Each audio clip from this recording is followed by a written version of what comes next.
paz do Senhor, irmãos. Boa noite a todos. Vamos dar início a mais um culto de celebração ao Senhor. Também saúdo aos irmãos que estão em casa, nos assistindo online. Que as bênçãos de Deus alcancem a todos vocês e sua família nesse momento. Vamos orar ao Senhor. Pai amado, Pai querido, te louvamos, Senhor, te bendizemos e te engrandecemos, Senhor, por mais esse momento na tua presença, na tua casa, Senhor. Te pedimos, ó Pai, que o Senhor visite a cada lar, a cada família nesse momento, Senhor. Que o Senhor, meu Pai, derrame da tua unção sobre a vida de cada um, Senhor. Que o Senhor venha, meu Pai, com o teu bálsamo, Senhor Jesus, inundar o coração, Senhor, que está angustiado, que está aflito, Senhor. Que o Senhor venha agora, meu Pai, entrar com providência, Senhor, na vida daqueles que estão passando por algum momento de dificuldade, por alguma enfermidade, Senhor. Que eles venham ser alcançados por Ti neste momento, Senhor, e venham ser curados, meu Pai, não só no seu físico, mas também, Senhor, na sua alma, Senhor. Oh, meu Pai, e nos seus sentimentos, ó Pai.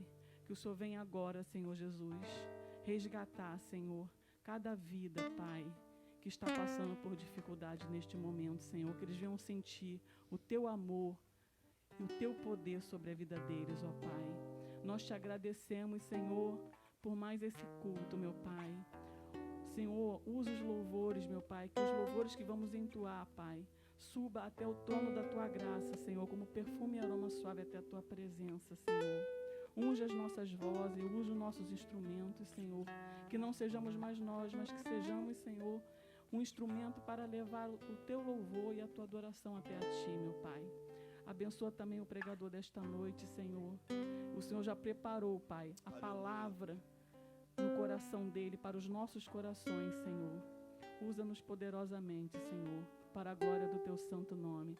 É o que te pedimos, já agradecidos em nome de Jesus. Amém. Vamos louvar com toda a nossa força, com toda a nossa alegria e com as nossas palmas. Aleluia. Eu preciso aprender um pouco aqui. Eu preciso aprender um pouco ali. Eu preciso aprender mais de Deus, porque Ele é quem cuida de mim. Se uma porta se fecha aqui, outras portas se abrem ali.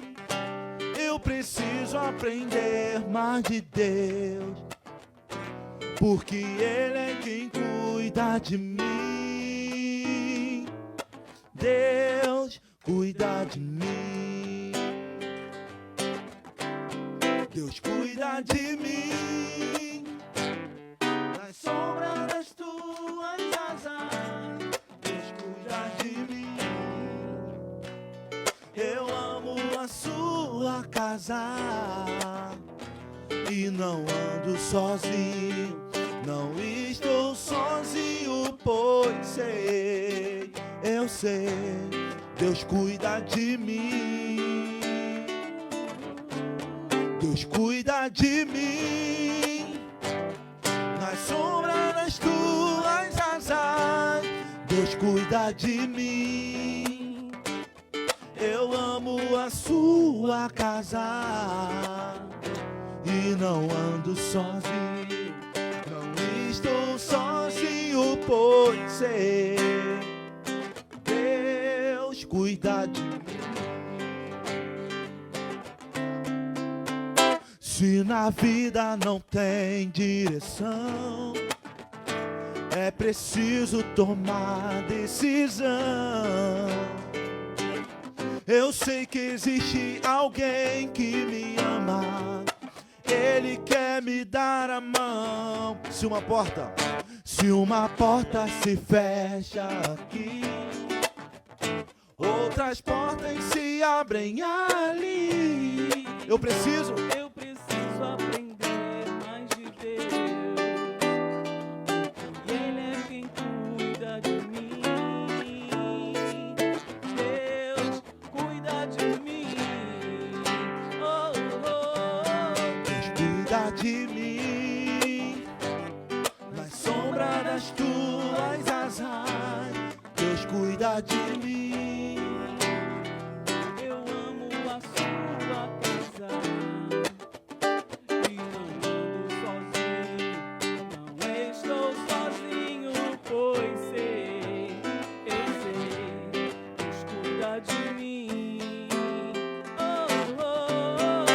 cuida de mim. Na sombra das tuas asas, cuida de mim. Eu amo a sua casa. E não ando sozinho, não estou sozinho, pois sei, Deus cuida de mim.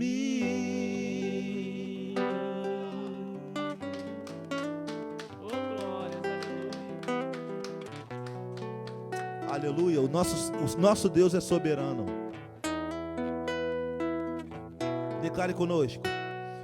Tu és soberano sobre a terra, sobre o céu, tu és Senhor absoluto.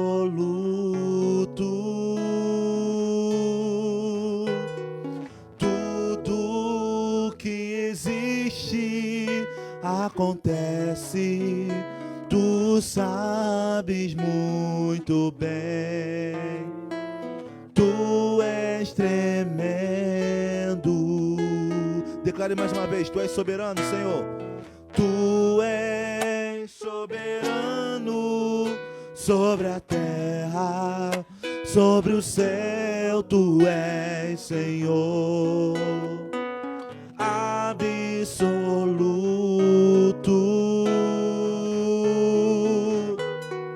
Tudo que existe acontece, tu sabes muito bem. Tu és tremendo.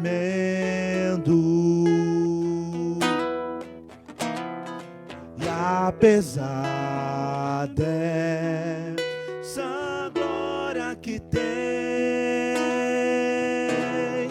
tu te importas comigo também.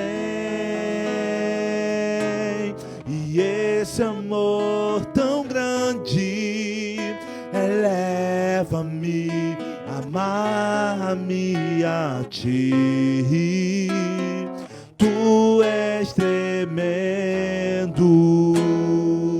Declare mais uma vez, tu és soberano. Tu és soberano sobre a terra, sobre o céu, tu és Senhor absoluto. Tudo que existe acontece, tu sabes muito bem. Tu és tremendo.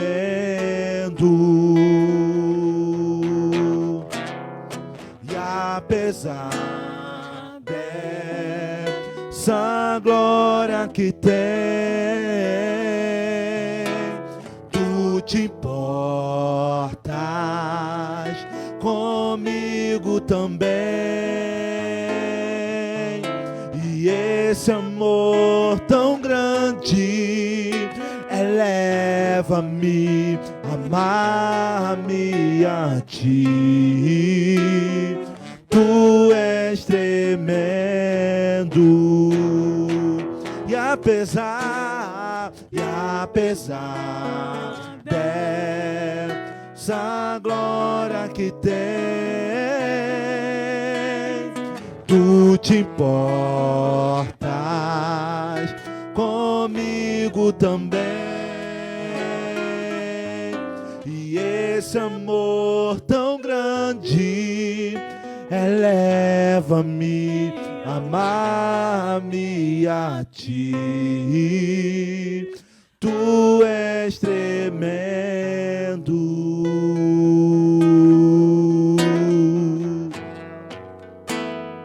Tu és tremendo.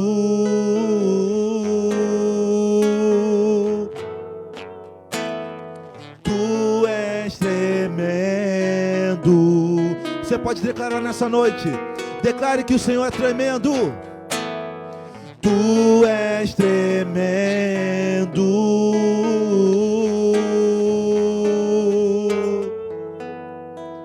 Tu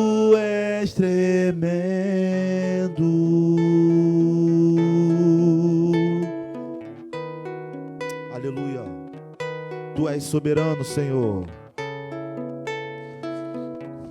Tu és exaltado, Pai. Tu és grande, Tu és poderoso. Tu és o nosso refúgio e fortaleza, socorro bem presente na tribulação. Aleluia, bendito seja o Teu nome para todo sempre. Nós Te adoramos. Te adoramos pela Tua presença. Te adoramos pelo Teu sacrifício na cruz do Calvário.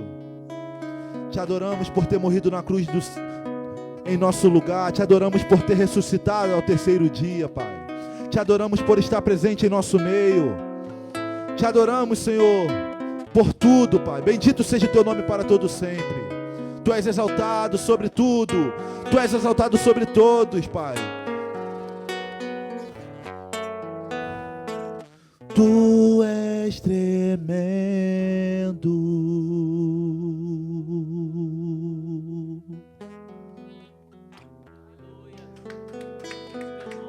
Aleluia. Cristo levou sobre si as nossas dores. Ele levou sobre si as nossas transgressões.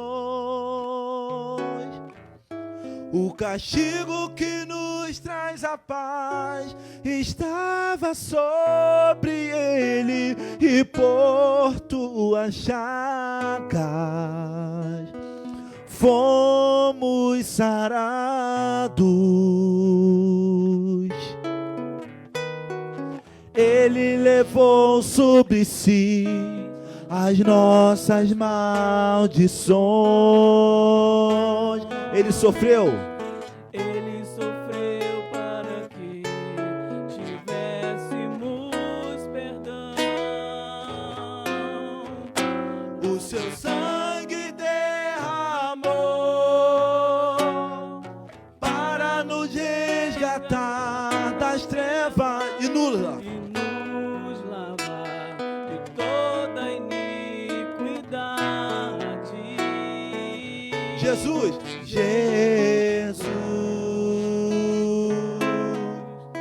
pão da vida. Jesus, Luz do mundo. luz do mundo. Príncipe da paz, maravilhoso conselheiro, Fonte de eternidade, amor. Jesus, Jesus, Deus Emanuel, Jesus, Santo dos Santos, árvore da vida, rio que brota do trono de Deus, alegria profunda no meu coração, recebe a adoração. Vamos declarar mais uma vez. Cristo levou sobre si. Cristo levou sobre si As nossas dores. Ele levou. Ele levou sobre si as nossas transgressões. O castigo que nos traz a paz estava sobre ele, e por suas chagas fomos sarados. Ele levou sobre si. As nossas maldições. Ele sofreu. Ele sofreu para que tivéssemos perdão. O seu Sangue derramou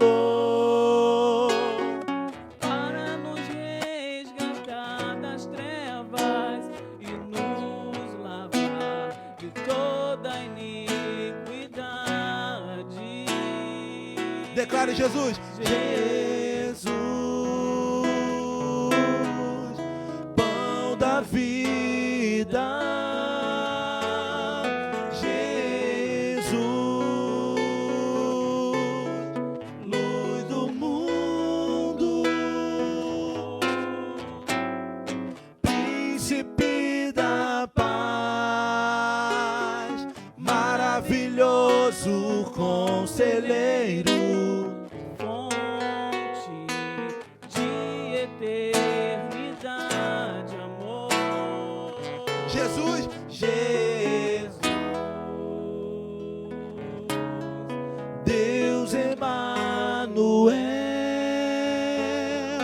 Jesus, Santo dos Santos, árvore da vida, rio que brota do trono de Deus, alegria. profunda no meu coração. Levante tuas mãos e diga: recebe a adoração. Jesus, és digno de louvor. Jesus, Meu Deus, Rei e meu Senhor. aleluia. Aplauda ao Senhor, glorificado seja o nome do Senhor. Agradecemos a oportunidade em nome de Jesus.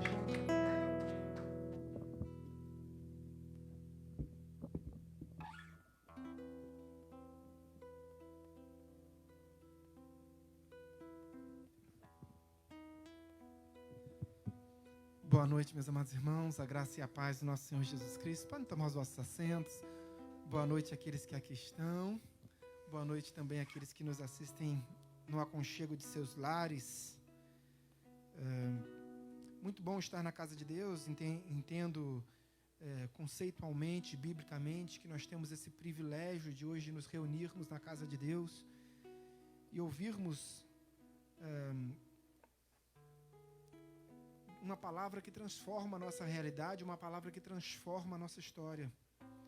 Nós ouvimos esta semana determinado pregador e toda a sua gama de seguidores, sua corrente doutrinária, que a palavra de Deus ela é insuficiente. Em João capítulo 1, verso 1 diz que no princípio ele era o verbo e o verbo estava com Deus e o verbo era Deus. E essa palavra, então, a palavra da criação, a palavra que disse o haja luz, a palavra do mover, a palavra da transformação, a palavra da salvação, a palavra que nos trouxe até aqui, a palavra que é a razão da nossa existência, para alguns ela é insuficiente, para nós ela é perfeita. Entender que a palavra, por si só, como viva e eficaz, e fundamental para as nossas vidas, entender ela como insuficiente é diminuir o poder de Deus agindo em nós, é desconhecer quem é Deus. Nesse momento de celebração da ceia, nós estamos no primeiro domingo do mês, e a Bíblia nos ensina a celebrarmos a ceia sempre no primeiro domingo de cada mês, amém? Não, queridos, a Bíblia nos ensina a celebrarmos a ceia todas as vezes que nos reunirmos. Evidentemente que há um problema de logística em relação a isso, mas o desejo de Cristo era que nós fizéssemos a celebração da ceia. Ele diz: fazei isso todas as vezes que vos reunirdes em memória de mim. O objetivo da ceia, então, o objetivo sacramental da ceia, e a ceia, os elementos da ceia não são sacramentais, são mandamentais. Nós celebramos a ceia porque Deus ordenou, mas naqueles elementos não se distribui graça. Através dos elementos não se transmite misericórdia. Os elementos são absolutamente memoriais. Existem muitas doutrinas acerca da celebração da ceia do Senhor. Doutrina da consubstanciação, doutrina da graça inerente, consubstanciação do próprio Martinho Lutero. Nós estamos vivendo um tempo de celebração da Reforma Protestante, 503 anos completamos ontem da Reforma Protestante. Fazendo um adendo, Lutero foi tão importante para dar início à Reforma Protestante, mas se você parar para analisar com tanto carinho as 95 teses de Lutero, você vai encontrar ali dentro daquelas 95 teses um punhado de heresias, né? Lutero ainda era muito católico quando escreveu as suas 95 teses. E as 95 teses, que era, na verdade, uma disputação, né? Quando ele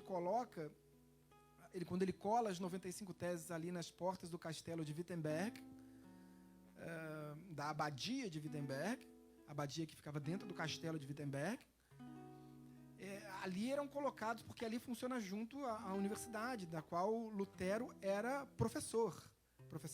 Lutero inicialmente adentra a universidade como professor de filosofia, depois vai para a carreira da teologia. Mas inicialmente ele entra como professor de filosofia. Você sabe muito bem, na história de Lutero, que o desejo dele não era ser um monge, ser um padre, ser um clérigo, um eclesiástico. O desejo de Lutero era se tornar um advogado, talvez um jurista, um juiz. Ele iniciou o seu primeiro curso era a faculdade de Direito. Então, nesse retorno para a universidade, depois de uma viagem para casa, no retorno ele faz um voto com Deus, né? Um momento climático, uma tempestade, uma inundação, enfim, algo muito trágico em que ele perde um amigo e ele, absolutamente apavorado, ele diz para Deus: Deus, se o Senhor me preservar, eu me torno padre. Passou a tempestade, ele diz: pronto, agora não tem mais jeito, vou ter que largar minha faculdade de Direito por causa desse voto que eu fiz.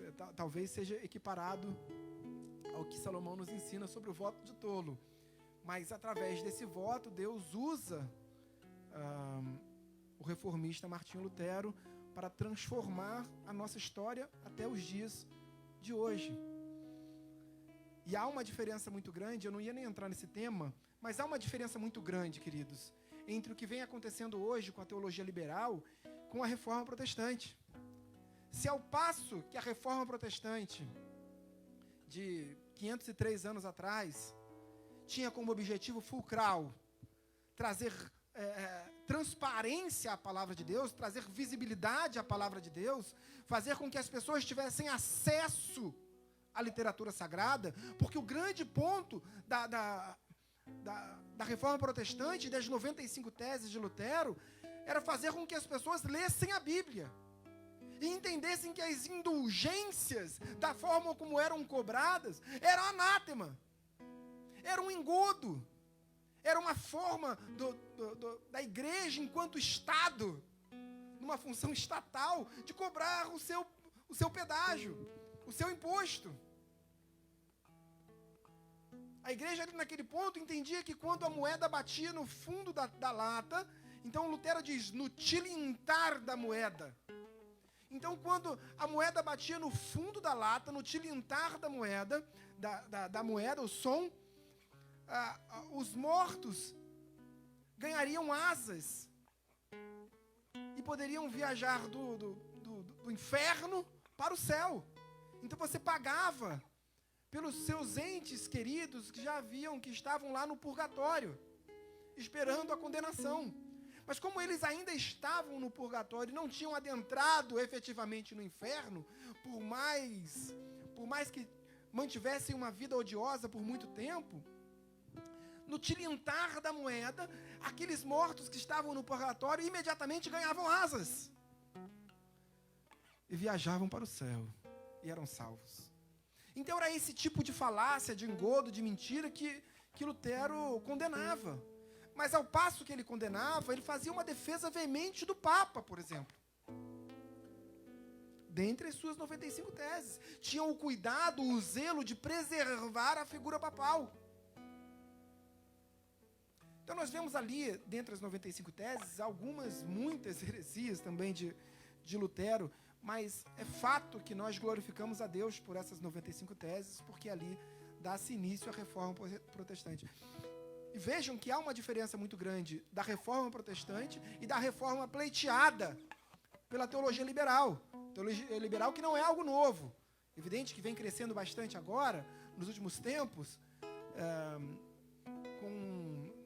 eu não sei se eu posso chamar de pastores, mas de hereges, mas assim, a Bíblia é tão atual, tão atual, que há 2000 anos atrás, o apóstolo Paulo já falava desses pastores que estão pregando uma teologia que requer uma atualização da Bíblia. Então, a Bíblia é mais atual que o jornal que vai ser publicado amanhã, queridos. Mas há uma diferença muito grande entre a reforma protestante e a teologia liberal. A reforma protestante, ela queria tornar pública a literatura sagrada. Ela queria fazer com que você tivesse acesso à literatura sagrada. Tanto é que a própria literatura, ela não foi, as 95 teses, elas não foram coladas na porta em alemão, em uma linguagem mais rebuscada, foram coladas em latim. Foram todas escritas em latim. Era importante que todos tivessem acesso. A reforma que se pleiteia agora pela teologia liberal não é a reforma da igreja, é a reforma da palavra de Deus. É absolutamente insano atribuir essa palavra como insuficiente. É dizer que Deus não basta para mim. Porque Ele é o verbo, Ele é a palavra. Ele é a palavra que transforma as nossas realidades, a nossa história. Pois bem, vamos, momento de ceia, e assim, a nossa vida se caminha através do processo de conhecimento de Deus. Qual é a razão de nós estarmos aqui? Conhecer Deus, adorar Deus. A adoração a Deus se faz através do conhecimento das Sacras Escrituras. Lucas, Evangelho de Lucas, Lucas é o único autor grego dentre os evangelhos, foi pastor da igreja de Filipos, ainda na primeira conversão, na segunda viagem missionária de Paulo, Paulo adentra a massa continental europeia pela primeira vez, e ali nós temos a conversão de Lídia, que foi a primeira mulher convertida da Europa. E esse trajeto, saindo de Troade a Filipos, é onde a Bíblia relata que Paulo tem a companhia de Lucas. E de Filipos, da cidade de Filipos, para Tessalônica, Lucas já não acompanha Paulo. Ou seja, dessas 3 viagens, quando Paulo sai de Troade, na segunda viagem missionária, e é a primeira vez que Paulo adentra ali para a massa continental europeia, ele sai de Troade, e a Bíblia relata que em Troade ele encontra Lucas. E Lucas acompanha Paulo nessa viagem missionária até Filipos. Filipos ali tem a primeira conversão de Lídia. E ali, possivelmente, na casa de Lídia, eles estabelecem ali o primeiro ponto de pregação, a primeira igreja da Europa. E na cidade seguinte é Tessalônica, ali na Macedônia, na parte norte da Grécia, chamada Pêssar, Páscoa. Agora, verso 7. Chegou o dia, então, da festa dos pães asmos, em que importava comemorar a Páscoa. Passa para o verso 14. Chegada a hora. Então, uma semana antes, Jesus anuncia, estava próxima. No dia, depois ele diz, olha, está chegando a hora. Aí, no exato momento da ceia, ele diz, chegada a hora, pôs-se Jesus à mesa e com ele os apóstolos, e disse-lhes, tenho desejado ansiosamente comer convosco esta Páscoa, antes do meu sofrimento, pois vos digo que nunca mais a comerei até que ela se cumpra no reino de Deus. E tomando um cálice, havendo dado graças, disse, recebei e reparti entre vós, pois vos digo que de agora em diante, não mais beberei do fruto da videira, até que venha o reino de Deus. Como eu estava dizendo, existem muitas doutrinas acerca dos elementos, do que acontece quando nós consumimos esse elemento, que nos traz à memória o sacrifício vicário, substitutivo, perfeito de Cristo para as nossas vidas. Mas o efeito é a memória que nos traz, queridos, é a rememorância do que Cristo fez por nós, de que ele alcançou a cruz do Calvário por mim e por você. Não há um efeito mágico de transmissão de graça, como diz a doutrina da graça inerente. Os elementos não se transformam verdadeiramente no sangue de Cristo e no corpo de Cristo, como diz a doutrina da transubstanciação do Papa Pascasio Radberto. São doutrinas falaciosas e absolutamente antibíblicas. A Bíblia diz que nós devemos celebrar a ceia em memória de Cristo. Eu peço acho que é o decano Ramiro que vai fazer a distribuição dos elementos. Decano, venha à frente, por favor. Eu peço que você feche seus olhos. Nós vamos orar pelos elementos. E nesse momento que eu vou orar pelos elementos, eu peço que você siga a orientação da primeira epístola que Paulo escreveu à igreja de Corinto, a igreja grega de Corinto, mais precisamente no capítulo 11. Paulo diz assim, dokmazeto, ou seja, examinai o homem a si mesmo, se teste como um ferro sendo levado à fornalha. Paulo não estava querendo impedir ninguém de participar da ceia. Tanto é que ele diz assim, examine-se, pois, o homem a si mesmo, e então coma do pão e beba do vinho. O objetivo de Paulo era que todos participassem. Mas Paulo diz, olha, não faça de qualquer forma. Tenha uma reflexão da sua vida, e peça perdão a Deus. À medida que você encontrar pecados na sua história, peça perdão a Deus. Entre em comunhão com o Senhor, através desses elementos. Nós só temos uma orientação, a Igreja de Nova Vida orienta.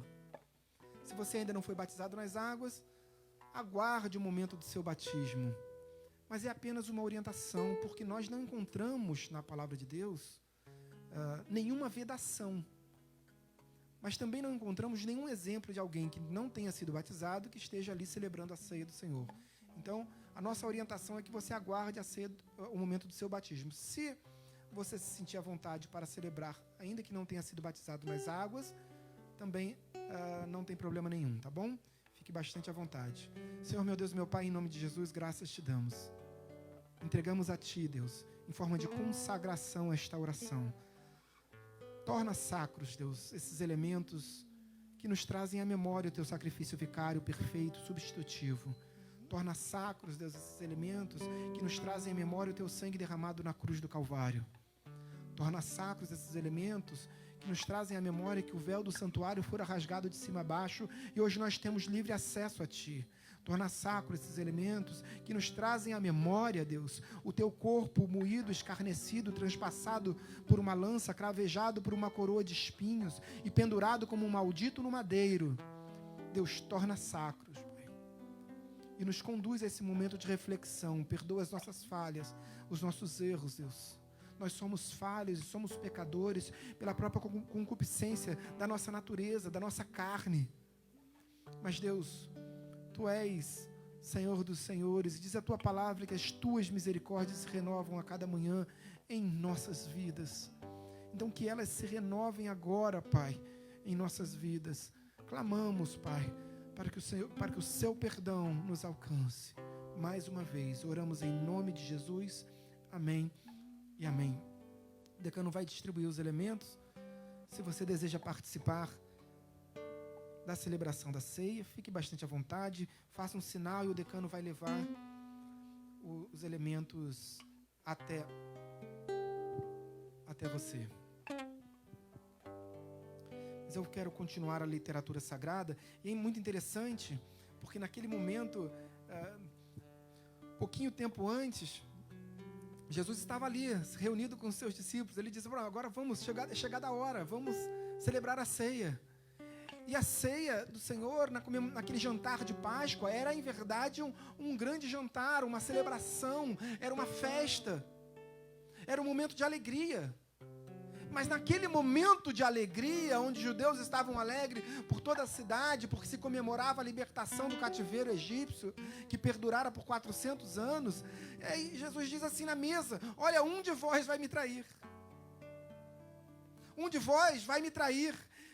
Fazendo referência, evidentemente, a Judas, que estava ali à mesa com ele. Judas que traiu Jesus. Judas traiu Jesus por 30 moedas de prata? Não. A Bíblia não diz isso. Bíblia diz que Judas recebeu 30 moedas de prata por ter traído Jesus. Judas não vendeu Jesus por 30 moedas de prata. Judas não decidiu, ele não negociou Jesus por 30 moedas de prata. A Bíblia diz que os anciãos judeus, os sacerdotes judeus, convencionaram entre eles a entregar a Judas pela traição 30 moedas de prata. Mas Judas já havia decidido trair Jesus, ainda que fosse por uma moeda de prata. Judas era traidor na sua natureza.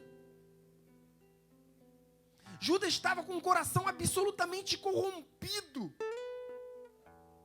Tanto que Deus diz assim: um de vós é diabo. É diabo. Então, depois de ter traído, só depois de ter traído, os anciãos, os sábios judeus, os sacerdotes levaram as 30 moedas de prata para Judas, que era o preço. Por que convencionaram 30 moedas? Porque era o preço de um escravo do Antigo Testamento. Vamos ficar de pé. Se você tem o seu elemento nas mãos, tome o elemento pão em suas mãos. Ainda que você não tenha, vamos ficar de pé todos juntos, como igreja que somos. Diz o texto.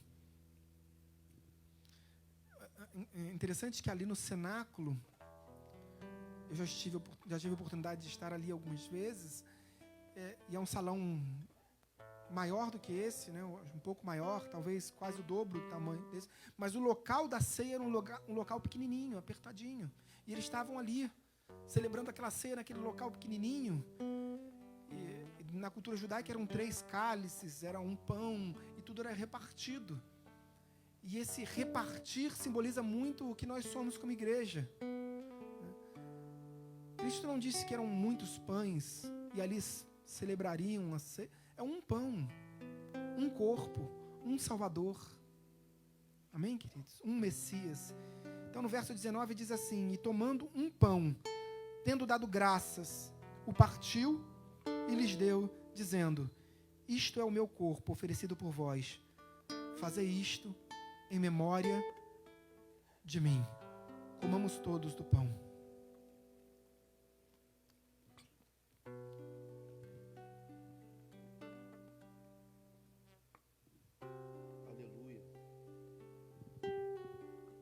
Obrigado, Deus. Glórias a Deus. Obrigado, Deus. Graças te damos, Senhor. Bendito seja o teu nome. Obrigado, Deus.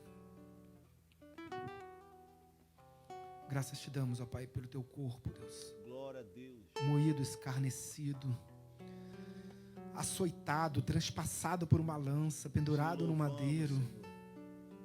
Esse corpo que simboliza quem nós somos, simboliza a igreja, Pai.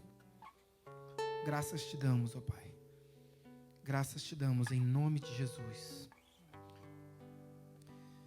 A continuação do texto diz assim: semelhantemente, depois de cear, tomou o cálice. Quantos cálices? 1. Na cultura judaica são 3, cada um com a sua função ali, dentro do jantar da Pêssar, da Seder de Pêssar, né? O jantar da Páscoa.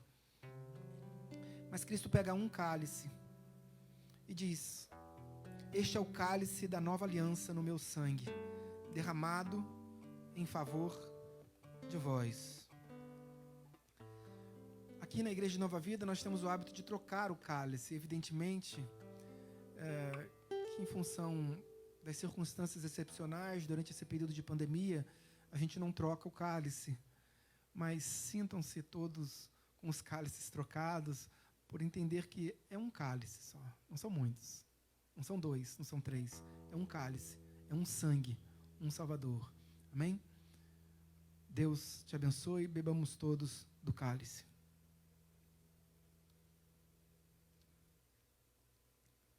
Obrigado, Deus. Glória a Deus. Obrigado, Deus. Obrigado, Deus, pela oportunidade que o Senhor nos concede, ó Pai, de rememorar o teu sacrifício, Deus. De rememorar, Pai, que o Senhor escolheu a cruz, que o Senhor foi à cruz por mim, por essa igreja, pelos teus filhos. Graças te damos, ó Pai. Graças te damos, ó Deus, porque o Senhor enviou seu Filho amado, não para que o mundo fosse julgado, mas para que o mundo fosse salvo. Graças te damos, ó Pai. Graças te damos. Oramos em nome de Jesus. Amém e amém. Se você puder, ainda com o cálice nas mãos, se for possível, aplauda o Senhor. Aleluias, aleluias, aleluias, aleluias. Deus seja louvado. Podem tomar os vossos assentos. Para não avançar demais, eu peço já que você continue com o seu texto aberto em Lucas. Se dirige então aos capítulos seguintes, mais precisamente no capítulo de número 24. Eu quero compartilhar com você, não há nada mais importante na liturgia de um culto protestante que a pregação do Evangelho. Então, esse é o momento onde nós nos voltamos absolutamente e exclusivamente a Deus, a sua palavra, a sua vontade, a sua revelação. Evidente que no momento da oração falamos com Deus, no momento do louvor louvamos a Deus, no momento da ceia rememoramos a Deus, mas no momento da pregação do Evangelho Deus fala conosco. Queridos, poderia ser alguém com uma retórica, ainda que não tivesse unção. Ainda que não tivesse unção, eu não estou desprezando a unção é primordial, mas vemos quando o Espírito Santo desceu sobre a igreja, em Atos 2, 3 mil pessoas se converteram, porque eles estavam ali revestidos de poder, revestidos da unção de Deus. Mas a palavra de Deus, ela é viva e eficaz por si só. E ela merece ser reverenciada, independentemente de quem anuncia a palavra. Amém? Independentemente do pregador. Eu tenho certeza que se o Silvio Santos fosse pregar o Evangelho aqui, com aquela voz bonita, iríamos ter conversões. Porque a palavra de Deus é viva e eficaz por si só. Assim que você encontrar, então, o Evangelho de Lucas, no capítulo 24, no verso 13, eu peço, então, que você, não precisa se levantar, mas eu peço que você acompanhe comigo a literatura sagrada. Todos encontraram? Amém? Amém. Assim diz a palavra do Senhor. Naquele mesmo dia, que dia? Naquele mesmo dia em que Jesus levanta dentre os mortos. Naquele mesmo dia em que Jesus vence a morte. Naquele mesmo dia em que Jesus torna público que ele vencera a morte. Naquele mesmo dia, ou seja, no terceiro dia após a sua crucificação, dois dos seus discípulos, estavam de caminho para uma aldeia chamada Emaús, distante de Jerusalém, 60 estádios, ou seja, aproximadamente 12 quilômetros.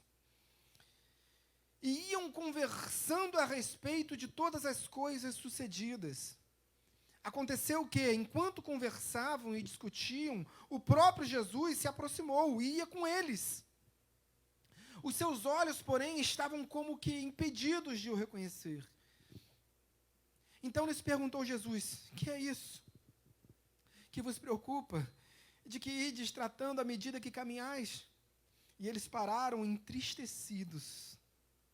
Um, porém, chamado Cleopas, respondeu dizendo: és o único, porventura, que, tendo estado em Jerusalém, ignoras as ocorrências desses últimos dias?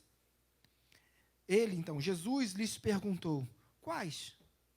E explicaram o que aconteceu a Jesus, o Nazareno, que era varão profeta, poderoso em obras e palavras, diante de Deus, de todo o povo, e como os principais sacerdotes e as nossas autoridades o entregaram para ser condenado à morte, e o crucificaram. Fica por aí, feche seus olhos, oremos ao Senhor. Senhor, meu Deus, meu Pai, em nome de Jesus, a Tua palavra, o Teu Evangelho, as Tuas boas novas da salvação foram lidas, proclamadas, anunciadas. Oramos, Deus, para que essa palavra que foi anunciada aqui neste púlpito, nesta noite, ganhe e encontre um terreno fértil, um terreno livre de espinhos, Deus, um terreno absolutamente liberto da escravidão, um terreno onde prepondera o seu amor, Deus, onde a tua palavra encontra um terreno onde ela pode frutificar, onde ela pode se multiplicar. Deus, em nome de Jesus, que cada coração que está aqui nessa igreja, nesta noite, cada coração que está assistindo o culto através da plataforma, das redes sociais, Deus, que essa palavra encontre neles um terreno absolutamente fértil para a pregação do Evangelho. Oramos assim, em nome de Jesus. Amém e amém. Meus amados irmãos, um texto absolutamente bastante conhecido, não era nem esse texto que eu havia separado para ministrar o Evangelho, mas diante de tantas ocorrências, diante de tantas situações, tantos questionamentos acerca desses falatórios profanos, quando Paulo fala assim, olha, evita os falatórios profanos, ele diz em 2 Timóteo, capítulo 2, verso 16, instruindo Timóteo como pastor da igreja de Éfeso. Timóteo, um jovem pastor, absolutamente novo, pastoreando uma igreja muito grande, a segunda maior igreja daquele tempo. Tinha ali naquela igreja, nos primeiros bancos daquela igreja, Lucas, o próprio Lucas, o médico amado, tinha Maria, mãe de Jesus, João. Então, é evidente que era uma igreja muito forte, muito estabelecida, mas dentro daquela igreja em que congregava ali a própria Maria, mãe de Jesus, Paulo instrui acerca de falatórios profanos, porque aqui naquela igreja tinha muitos falatórios profanos, muitas doutrinas falaciosas, enganosas. Então, Paulo instrui a Timóteo para evitar, não entrar nessas discussões profanas, que era importante que ele pregasse o Evangelho. Então, na segunda epístola que Paulo também escreve a Timóteo, no capítulo 4, ele diz, olha, conjuro-te, Timóteo, conjuro-te, pelo amor de Deus e Cristo Jesus, pela salvação, conjuro-te, prega o Evangelho, e somente isso, exorta na palavra, instrui na palavra, admoesta na palavra, porque há de chegar um tempo em que falsos mestres se levantarão e pregarão e anunciarão anátemas. Há de chegar um tempo em que falsos pastores se levantarão de seus púlpitos e pregarão vontades pessoais, anseios próprios. Há de chegar um tempo, em outras palavras, agora sou eu que estou dizendo, há de chegar um tempo em que falsos pastores, tentarão amoldar o Evangelho nos seus próprios pecados. Olha, a Bíblia não autoriza a mentira. Então vamos atualizar a Bíblia nesse aspecto em que ela não autoriza a mentira. Vamos moldar a Bíblia. Vamos ressignificar a Bíblia. Não foi esse o termo utilizado? Vamos ressignificar a Bíblia. Ah, mas porque a Bíblia diz que em determinado pecado só aparece 3 ou 4 vezes. Então Deus não condena muito. A gente precisa atualizar e retirar esses 3, 4 versos para trazer uma ressignificância à palavra de Deus. O próprio Paulo também instruindo a Timóteo, ele diz assim, Timóteo, certas partes, 2 Timóteo capítulo 3, verso 16, certas partes da Escritura Sagrada são inspiradas por Deus e útil para o ensino, para a admoestação, para a correção na justiça. Ele diz isso? Não, queridos. Ele diz que toda a Escritura Sagrada é inspirada por Deus. Toda a Escritura Sagrada é inspirada por Deus. Então não cabe ao mundo querer se moldar a verdade que já nos foi revelada. Se eu quero agradar o mundo, queridos, a Bíblia diz, Tiago, irmão do nosso Senhor Jesus Cristo, Tiago, lembrando que Tiago, a própria família de Jesus, e dentre eles, não estou me referindo tão somente a Tiago, mas todos os irmãos de Jesus, só creram em Jesus como o Messias, como o Cristo, depois da ressurreição.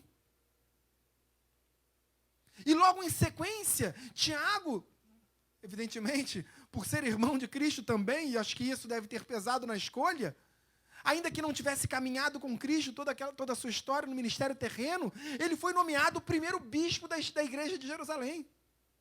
Foi ele quem conduziu o concílio de Jerusalém de Atos 15.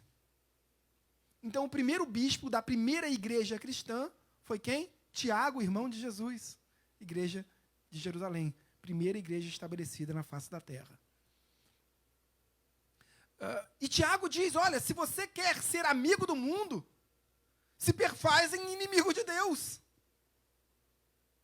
Se você quer amoldar a palavra de Deus à vontade do mundo, então não é a vontade de Deus, é a vontade do mundo. E não há amizade do mundo com Deus, queridos. Há uma luta espiritual intensa.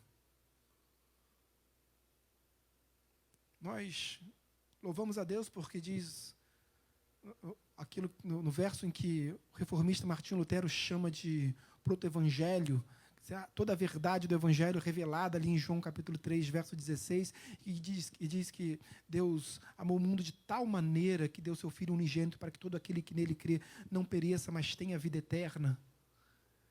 Sim, é um verso absolutamente que demonstra todo o amor de Deus. Mas o verso seguinte, a palavra de Deus diz assim, olha, e Deus não enviou o seu Filho para morrer por morte de cruz, para julgar o mundo, mas para que o mundo fosse salvo. Deus ele não se coloca como inimigo do mundo por sua livre e espontânea vontade. Deus está sendo repelido. Eu disse hoje de manhã que Jesus não pôde fazer milagres em Nazaré. A Bíblia diz claramente. Marcos capítulo 6, que Jesus não pôde fazer, Jesus estava como se impedido de fazer milagres em Nazaré. E diz o texto que Jesus curou alguns, assim mesmo, apenas curou alguns enfermos e coxos. Porque Jesus estava impedido de fazer milagres. Jesus é absolutamente todo-poderoso, poderia fazer o milagre que quisesse fazer. Mas pela sua justiça, para cumprir a sua palavra, porque sobretudo Deus, o nosso Deus, o Deus que nós servimos, é um Deus que vela pelas sacras escrituras. É um Deus que vela pela sua própria palavra, como diz o texto de Jeremias.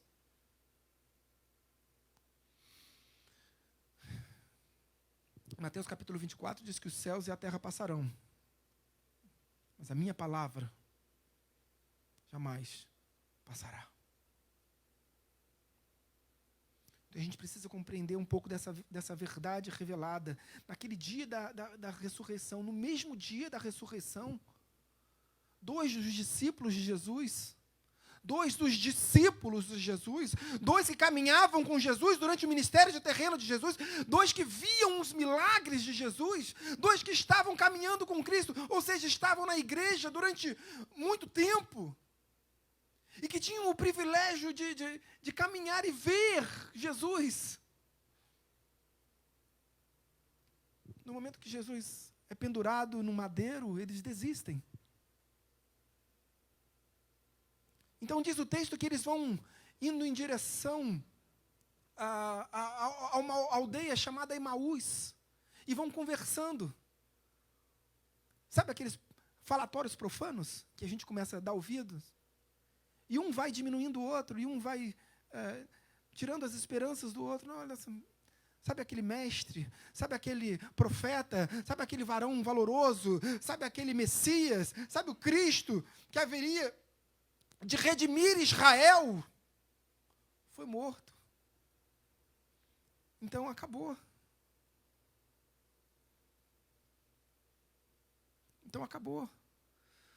Porque a gente está dando ouvidos demais a pessoas erradas. Sabe o que me espanta com a heresia? É que muitos acompanham a heresia. O que mais me assusta com a heresia é a quantidade de seguidores de um herético. O que mais me assusta é que o Conselho das Igrejas Batistas não fez absolutamente nada.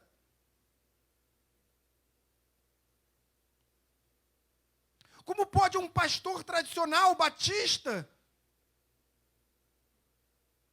clamar e defender a renovação, a reescrituração, a ressignificância da palavra de Deus?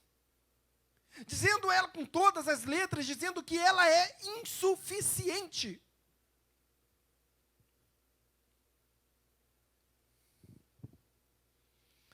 E a gente está dando ouvidos. A gente está dando audiência. Queridos, nós somos servos do Senhor numa igreja, e poderíamos ser de qualquer outra igreja, independentemente de denominação, desde que se pregue a palavra de Deus. Não estou aqui fazendo uma defesa apologética da Igreja de Nova Vida. Eu faço uma defesa apologética da fé que nós professamos aqui. Não é igreja especificamente, denominação. Mas você pode ter certeza que neste púlpito se prega o Evangelho, se prega uma verdade revelada, não se prega a vontade pessoal, desejos humanos. Se prega a verdade que nos foi revelada. Cuidado. Paulo fala isso para Timóteo, olha, cuidado. Cuidado com essas falsas doutrinas, com essas doutrinas pagãs. Continuando no texto. Aconteceu que, enquanto esses dois discípulos, enquanto conversavam e discutiam, o próprio Jesus se aproximou e ia com eles. Os seus olhos, porém, estavam como que impedidos de o reconhecer. Eu me recordo do texto da carta escrita pelo Senhor à igreja de Laodiceia. Era uma igreja cega, diz a palavra de Deus. Uma igreja cega. Uma igreja ali que fazia muitas obras. Deus diz, olha, eu conheço as tuas obras, mas és pobre, cego e nu. Uma igreja absolutamente cega, que não reconhece. E muitas vezes somos assim. Quantas igrejas estão pregando heresias, palavras que são distantes da verdade revelada, e esses pastores estão sendo aplaudidos. Quantas vezes nós glorificamos a Deus? Quantas vezes nós vemos isso? Aleluia, glória a Deus. Quando se prega uma heresia, quando se prega uma palavra que não é bíblica. Quantas vezes nós vemos sabonete da salvação? Sabe a igreja do sabonete da salvação? Então, o bispo dessa igreja do sabonete da salvação está defendendo o aborto.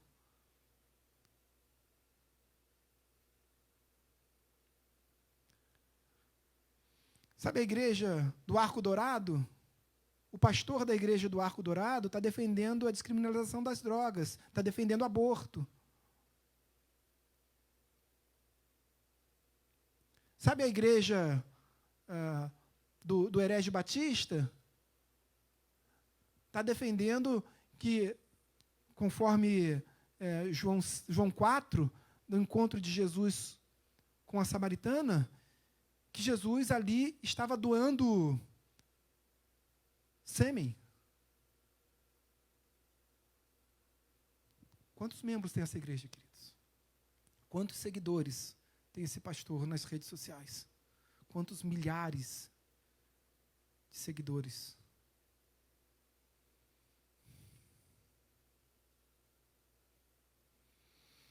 Cegueira, absolutamente cegueira espiritual.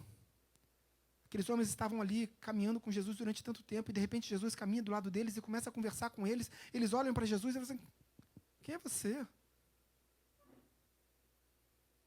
Igrejas que estão distantes de Cristo, distantes do cristianismo, não reconhecem mais quem Cristo é em nós e quem nós somos em Cristo.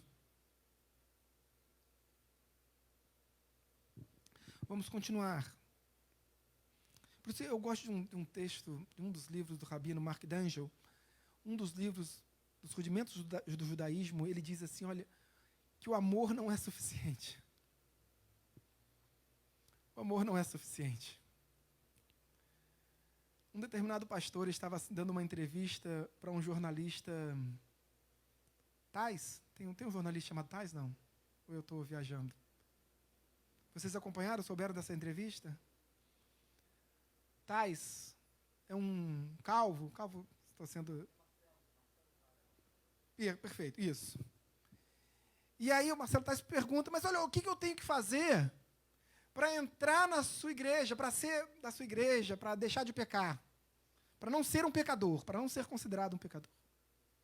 Ele disse, olha, vive debaixo do amor. Não era hora de confrontar, queridos, não era hora de revelar, não era oportunidade, diante de um microfone, diante de uma entrevista, de revelar o amor de Deus, mas também, porque Deus é amor, é verdade, Deus é amor. O próprio Jesus disse isso para a mulher samaritana. Deus é amor, é verdade, Deus é amor, mas Deus também é justo. Na epístola chamada de Epístola do Amor, qual é a Epístola do Amor? A primeira epístola de João. A primeira epístola de João é conhecida como a Epístola do Amor. E aí, João diz assim, filhinhos meus, ele é muito amoroso. Quase todos os capítulos, às vezes 2, 3 vezes no mesmo capítulo, ele diz, filhinhos meus, estas coisas vos escrevo para que não pequeis. Se, todavia, alguém, parece que está falando com criança, se todavia alguém pecar, nós temos um advogado junto ao Pai, que se chama Jesus Cristo. Aí ele finaliza, o justo. É um Deus de justiça. É um Deus de justiça. É um Deus de amor? Sem dúvida. Não há amor mais. O amor de Deus é indescritível. Assim, não existem adjetivos do nosso vernáculo e em língua nenhuma que sejam suficientes para descrever o amor de Deus. A Bíblia é um livro perfeito, amém? A Bíblia não conseguiu descrever o amor de Deus. A Bíblia não conseguiu descrever. Quando João escreve sobre o versículo-chave do Evangelho, em João capítulo 3, verso 16, que Deus amou o mundo, ele diz como? Amou o mundo? Quais são os adjetivos que vieram? Que amor é esse? Que grandiosidade desse amor? De tal maneira. Por quê? Porque ele não consegue descrever a grandiosidade desse amor. Não há, e não existem adjetivos suficientes para descrever esse amor gigantesco. Vamos continuar. Verso 17. Então lhes perguntou Jesus, que é isso que vos preocupa, de que ides tratando à medida que caminhais? E eles pararam entristecidos. Assim, eu entendo que às vezes a tristeza nos abate de tal forma. Me recordo de Davi no Salmo 31, Senhor, eu estou absolutamente abatido de tristeza. É fato que às vezes o nosso deserto é tão longínquo que as nossas esperanças parecem que vão se esvaindo com o tempo. Mas isso é pela nossa carnalidade, porque Deus é um Deus, não apenas um Deus de promessas, mas um Deus de promessas que se cumprem em nossas vidas. Pela nossa fraqueza humana. Mas quando nos entregamos fracos a Cristo, é que Ele nos faz fortes nele. Então era evidente que aqueles discípulos, diante daquela mazela, diante daquela maldade, havia um viés de tristeza, um caminho de tristeza terrível. Mas Romanos, na carta que o apóstolo Paulo escreve à igreja de Roma, Romanos capítulo 8, verso 35, diz, nada, absolutamente nada, pode nos separar do amor de Deus. Vamos continuar. Porém, chamado Cleopas, o que Jerônimo, um dos escritos de Jerônimo no século XV, fazendo uma interpretação de João 19, ele disse que esse Cleopas seria um tio de Jesus. O que eu não concordo pela própria interpretação do verso 25 de João 19. Mas, enfim, é uma interpretação.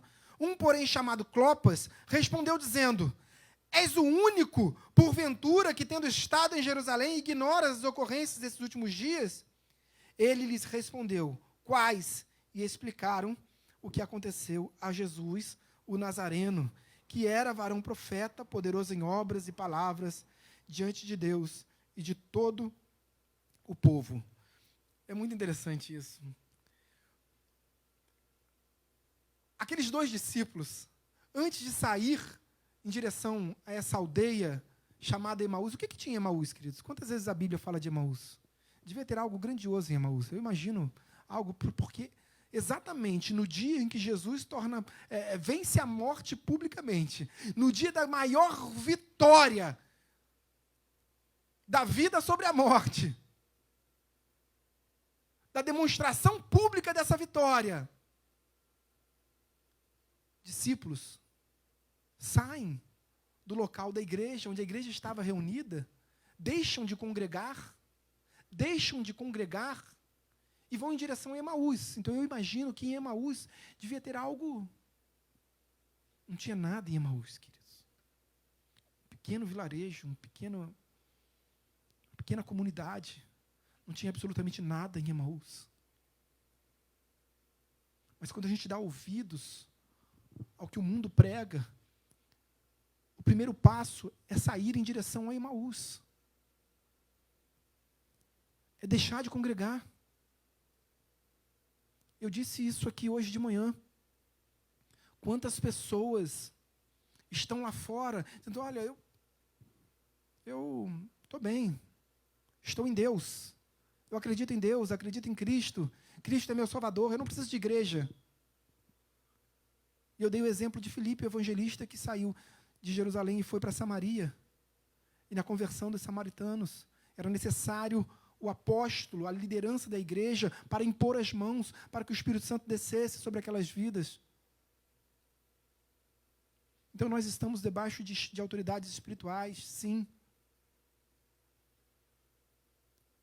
1 Coríntios capítulo 11, verso 1, Paulo diz: sede meus imitadores, assim como eu sou de Cristo. Paulo era a autoridade espiritual para a igreja de Corinto. A igreja de Corinto estava submissa à autoridade espiritual de Paulo. Mas Paulo está dizendo: olha, eu sou imitador de Cristo. Quando você se submete à autoridade espiritual de um pastor, você está submetendo à autoridade espiritual de Cristo. Você está reconhecendo quem Cristo é na sua vida.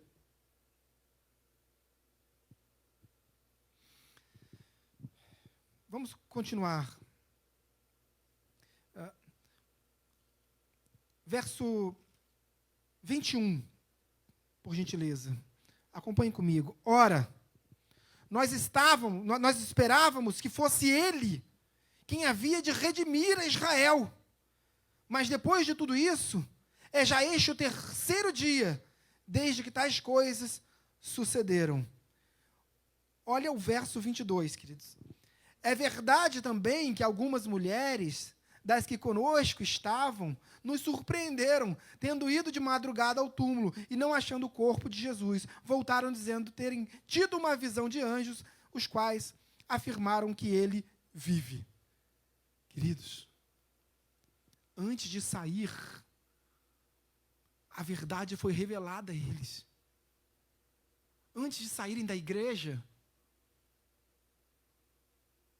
eles receberam a palavra do profeta, da profetisa, eles receberam a palavra de Deus dizendo: olha, Ele vive, Cristo vive. E mesmo assim, ainda debaixo daquela palavra de exortação, de admoestação, de ânimo, de ensino, o que eu estou dizendo é que você tem a opção de sair da igreja. Assim como ninguém te forçou a entrar, ninguém vai te forçar a sair.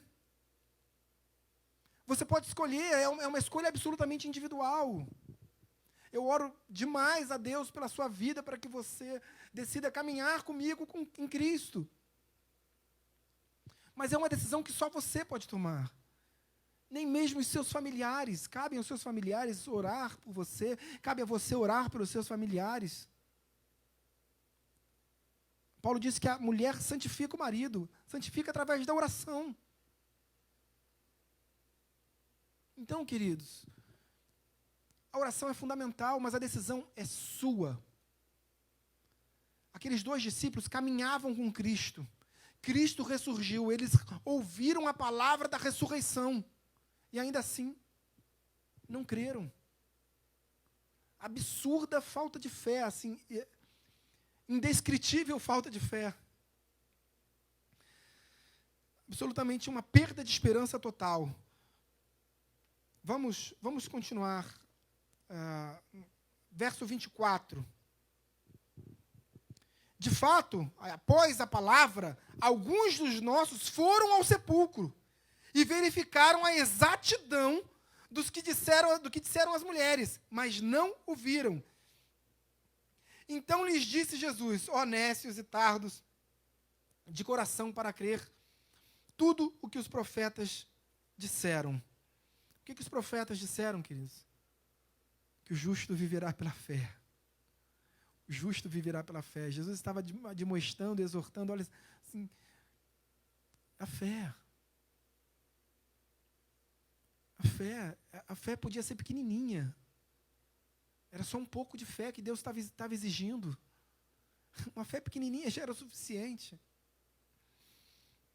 Porventura, verso 26, porventura não convinha que Cristo padecesse e entrasse na sua glória? E começando por Moisés, discorrendo por todos os profetas, expunha-lhes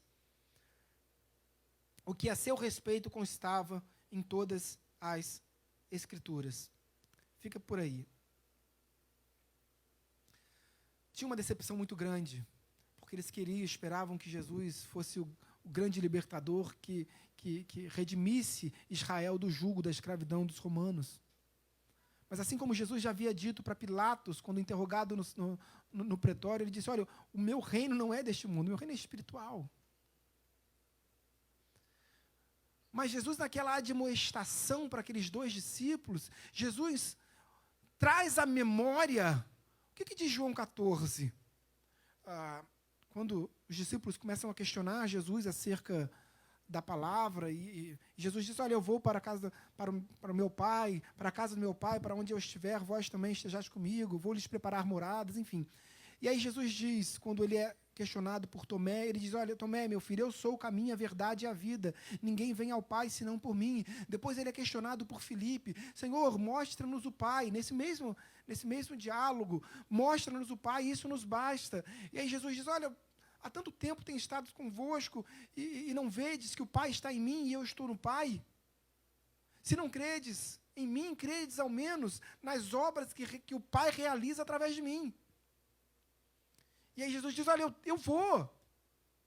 Ele volta ao início do discurso, ele diz: olha, eu tenho que ir, eu vou para lhes preparar morada, eu vou, mas eu deixarei convosco um Espírito Consolador que vos trará à memória tudo aquilo que eu já vos tenho dito. Uma das grandes e primordiais funções do Espírito Santo agindo em nossas vidas é nos trazer à memória, assim diz a palavra de Deus, é nos trazer à memória aquilo que nós já conhecemos das Sacras Escrituras. Ou seja, quanto maior for o seu conhecimento bíblico, mais experiências você terá com Deus. Agora, se você nada conhece da Bíblia, o que o Espírito Santo vai fazer na sua cabeça, no seu coração, para te trazer à memória aquilo que você não conhece?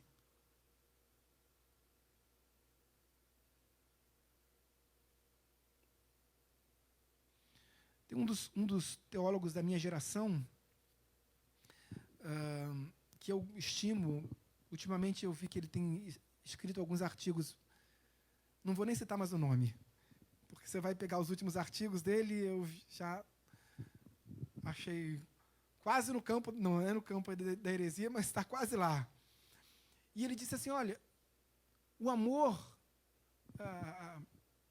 que mede, a régua que mede o seu amor por Deus é o seu amor pela palavra de Deus. E por isso a palavra de Deus se chama cânon. Cânon é o quê? Cana, régua. Cânon é régua. Cânon bíblico. É a régua bíblica. E essa é a régua que mede o seu amor por Deus. Eu adoro Deus, eu louvo a Deus. Deus é tudo na minha vida. Mas eu não conheço a sua palavra. Então você não conhece Deus. E como você pode adorar um Deus que você não conhece?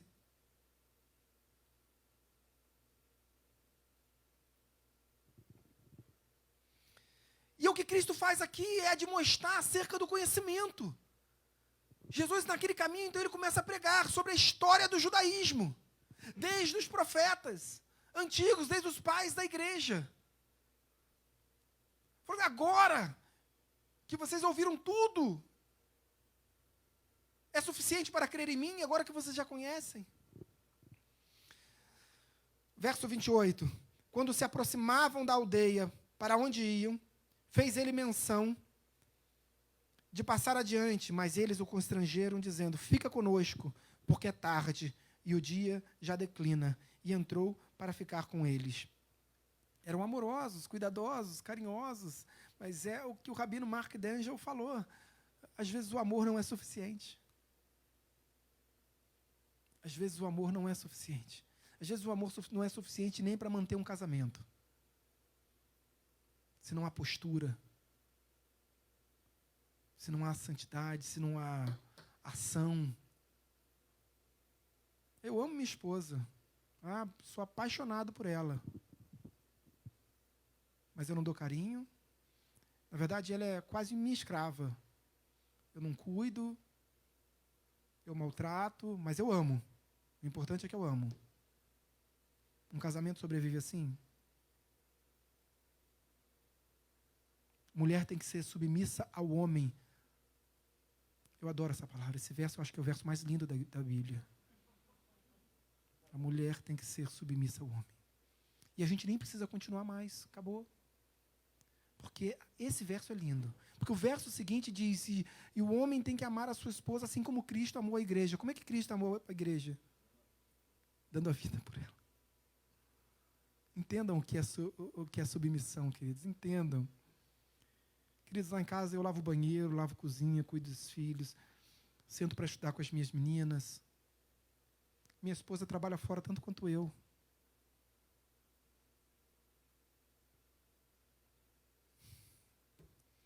A gente precisa compreender. E a gente só compreende se a gente estudar, se a gente ler. A gente pega esses versos soltos. Mulher é submissa, tem que ser submissa ao homem.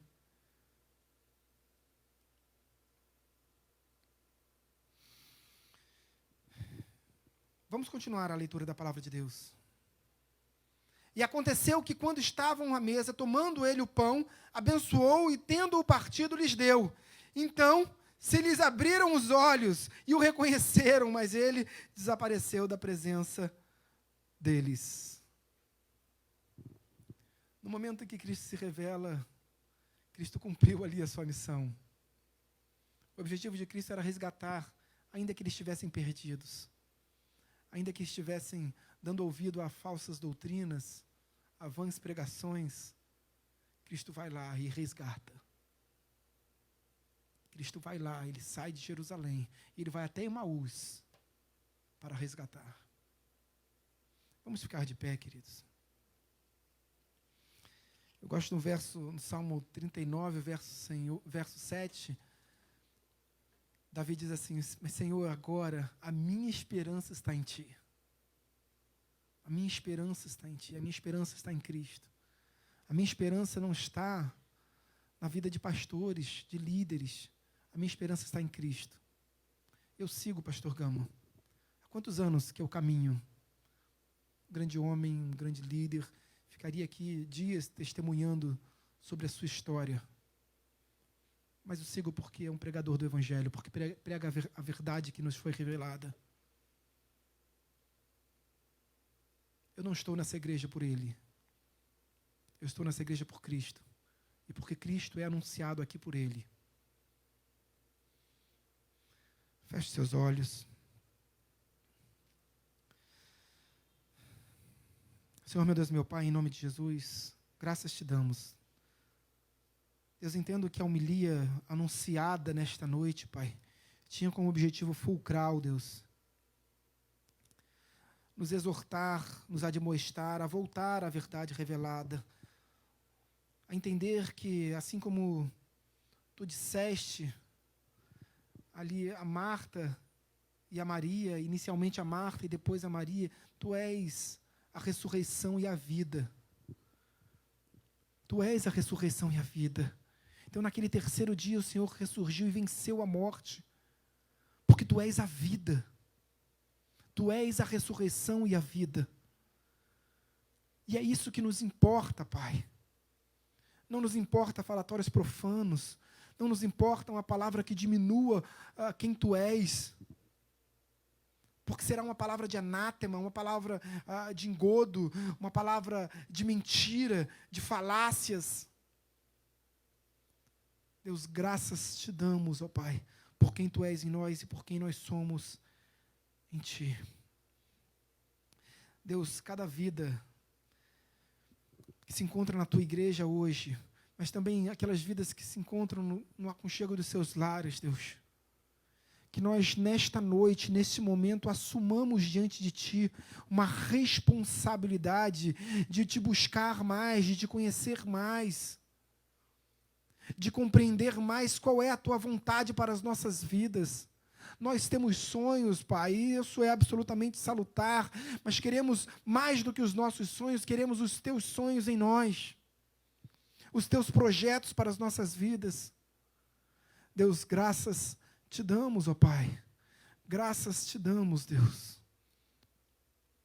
Deus, de uma forma muito especial, nesse momento de oração, e eu transformo, e é um momento de uma oração de louvor, de gratidão, mas eu a transformo agora, pela tua autoridade, Pai, delegada, e como profeta, como pregador do Evangelho, Deus, eu a transformo nesse momento como uma oração de intercessão.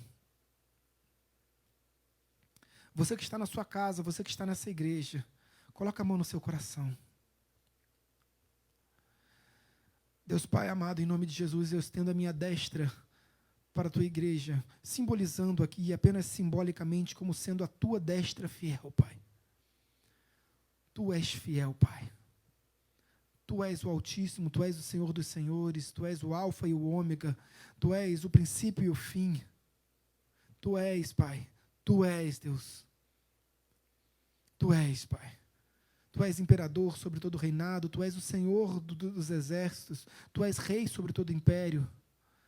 Deus, Tu pode todas as coisas. Então, através dessa intercessão e dessa destra, desta mão direita imposta sobre a Tua igreja, Pai, derrama sobre eles o Teu azeite, derrama sobre eles a Tua unção, derrama sobre a Tua igreja, Deus, o Teu Espírito Santo, Deus. Leia cada nome que está escrito em nossos corações, cada projeto, cada sonho, Deus. Afasta de nós tudo que não pertence a Ti, mas enche-nos, Pai, de sonhos, de projetos que estejam de acordo com a Tua vontade para as nossas vidas, Deus. Restaura sonhos antes esquecidos, esperanças que foram, que se esvaíram com o tempo, Deus. Porque hoje já é o terceiro dia. É o dia que a vida vence a morte.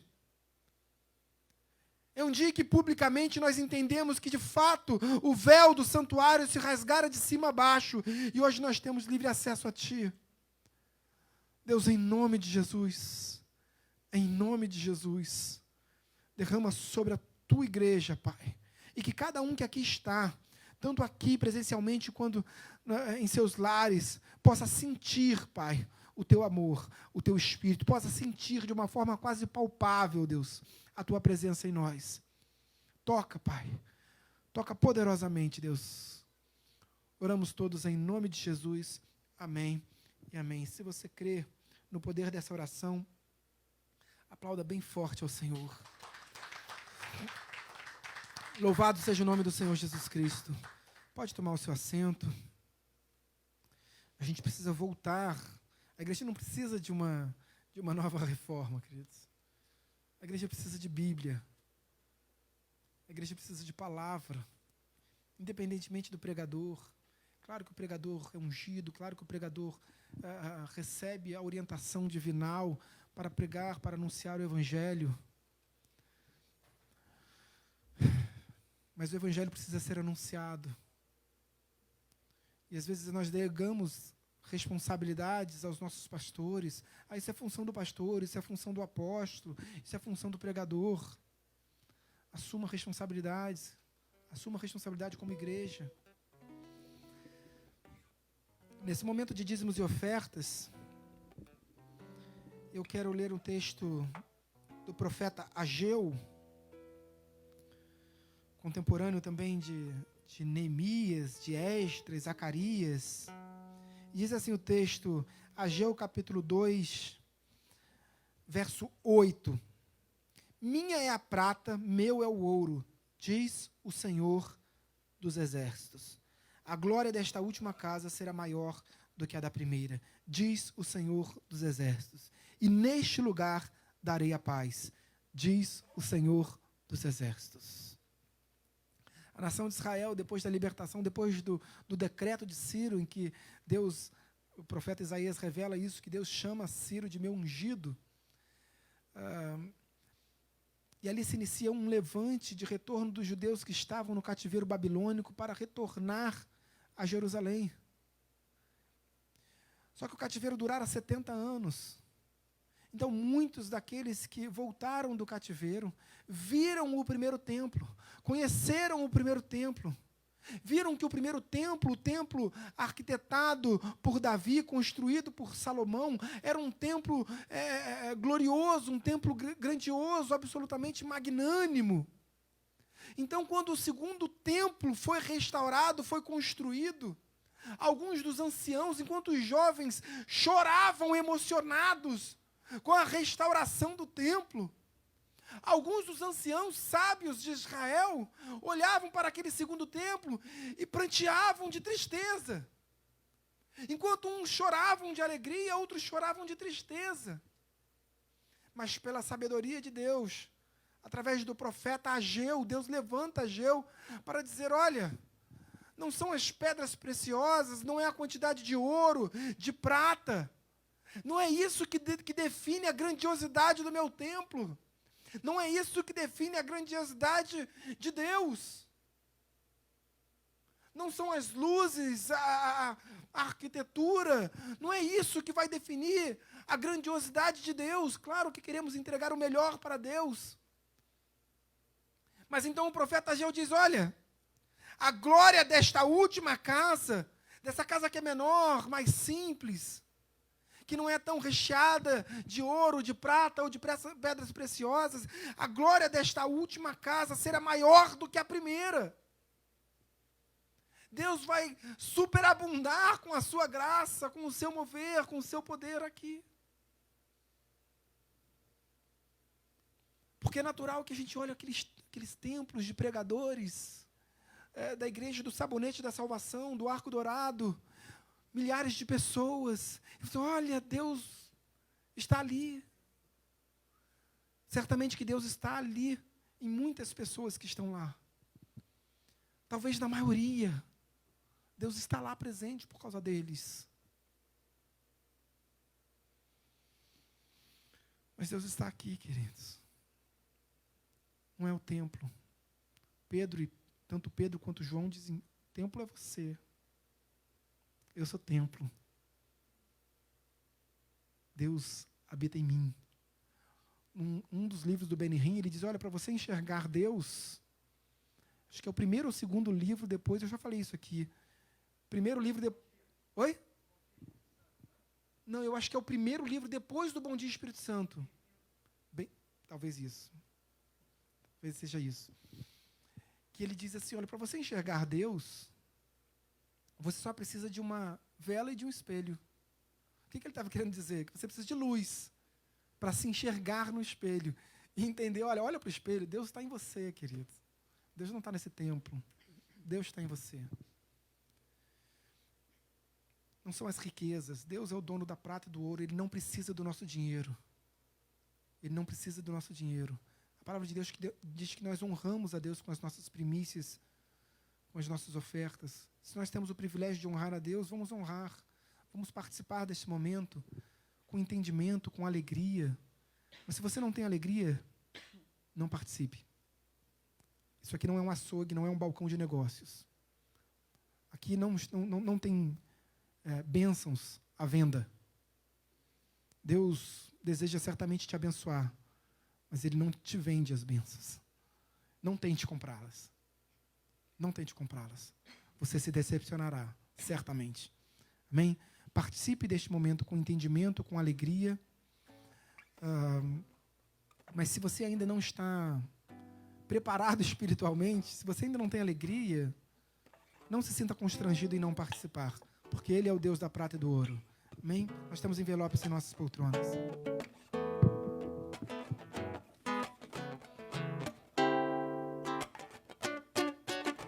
Eu vejo a glória do Senhor hoje aqui. A tua mão, o seu poder sobre mim. Os céus abertos, hoje eu vou contemplar o amor descer neste lugar. Eu vejo a glória do Senhor hoje aqui. A tua mão, o seu poder sobre mim. Os céus abertos, hoje eu vou contemplar o amor descer neste lugar. Amém, aleluia. Vamos orar a Deus, vamos ficar de pé. Quem ainda não separou, quem está usando a maquininha, não tenha pressa. Vamos ficar de pé. Vamos aguardar os irmãos para a gente poder orar juntos. Sei que hoje não é um dia muito feliz, nós estamos aqui. Eu estou aqui porque Deus me conduz a esse lugar, né? Mas é um momento de extrema tristeza, né? Assim, depois dos 4-1 que nós sofremos hoje, eu estou aqui enlutado, mas os humilhados serão exaltados. Amém, queridos? Vamos ficar de pé. Se você tem um envelope em suas mãos, levante o envelope aos céus. Oremos ao Senhor. Pai amado, Pai bendito, obrigado, Deus. Obrigado pela oportunidade que o Senhor nos concede como igreja de participar desse momento, Deus. Com os nossos envelopes, com valores, com dinheiro dentro dos envelopes ou com envelopes vazios. Deus, entendemos que é um privilégio estarmos nesse momento orando a Ti com entendimento, ó Pai, do que estamos fazendo aqui. Obrigado pela oportunidade que o Senhor nos concede de honrar a Ti com os nossos dízimos, com as nossas ofertas. Graças Te damos por isso, ó Deus. Mas nesse momento oramos para que o Senhor continue a abençoar a despensa das casas dos Seus servos.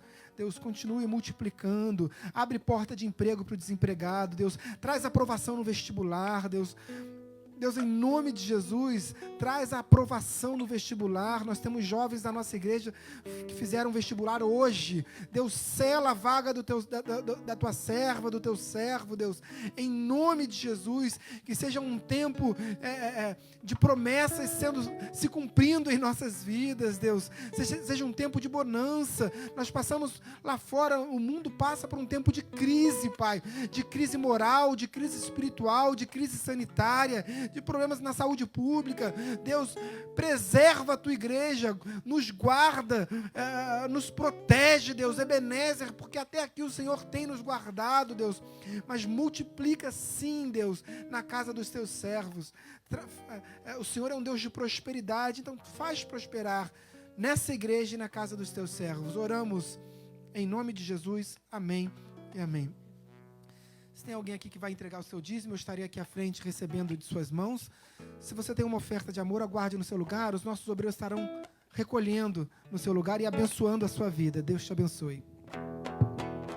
Eu quero ver agora o seu poder, a sua glória inundando o meu ser.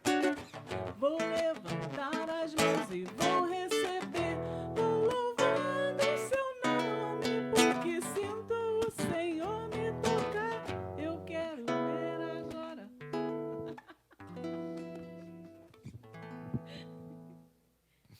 Amém. Vamos encerrar o momento dos avisos. chegando ao fim a liturgia desse culto. Evidentemente que o culto não acaba, nem para aqueles que estão aqui, nem para aqueles que estão em casa. O culto a Deus se perfaz no dia a dia de nossas vidas, através dos nossos pensamentos, o que pensamos, como agimos, né, nas nossas atitudes diárias, porque na igreja é muito fácil ser santo. Eu acho que pastor tinha que usar até aquela... Como é que se chama? Auréola. Assim, de tão santo que nós somos aqui. Mas somos falhos, pecadores, lutamos todos nós a cada dia contra os nossos erros. Amém, queridos? Temos que ter humildade para reconhecer as nossas falhas, e arrependimento traz vida. Arrependimento não pode produzir tristeza. Quando nós erramos, vamos nos arrepender, vamos lutar pelo arrependimento, porque arrependimento produz vida. Culto da Conquista, nós teremos agora uma nova série de mensagens a partir desta quarta-feira, então não perca, será uma série nova que vai se iniciar nessa próxima quarta-feira. Reunião do Giro 180 Graus, sempre aos sábados, às 21 horas, e esse mês especificamente, no segundo sábado, Marina, sabe dizer? Terceiro sábado?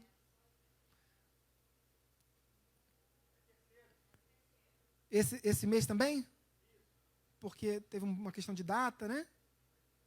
Terceiro? Então, terceiro sábado, quase, talvez seja segundo. Depois, dia 14, então é segundo sábado. Esse mês, a reunião dos jovens vai ser no segundo sábado. Isso, por causa do feriado. Então, nós estaremos aqui. Essa reunião é presencial. Todo sábado, às 21 horas, através do Google Meet. Próximo. Encerrou?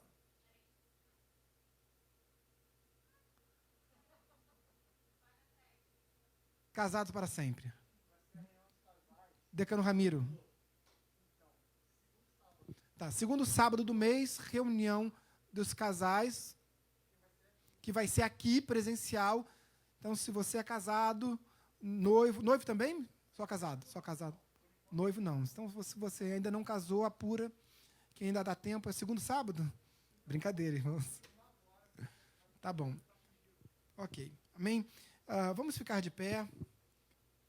Estende a sua mão assim, como se fosse em forma de concha, porque você vai receber algo do Senhor. Essa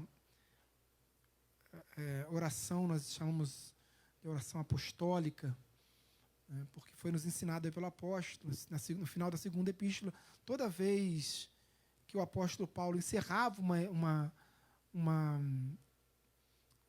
epístola, uma missiva, uma carta, ele fazia ali uma congratulação, uma intercessão apostólica.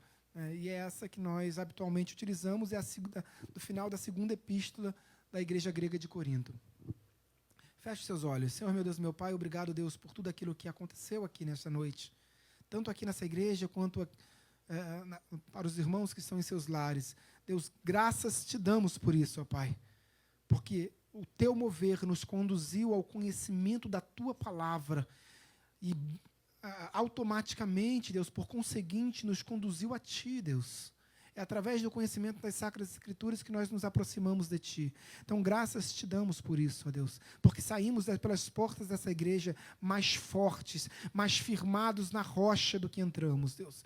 Então, agora despede a Tua santa igreja no amor do Deus Pai, na graça salvífica e redentora do nosso Senhor Jesus Cristo, e nas doces consolações e na comunhão do Paráclitos, o Espírito Santo de Deus. E assim seja hoje, nesta noite, para todo sempre, e todo aquele que crê no poder desta oração, diga amém e aplauda ao Senhor. Deus abençoe a todos em nome de Jesus. Uma excelente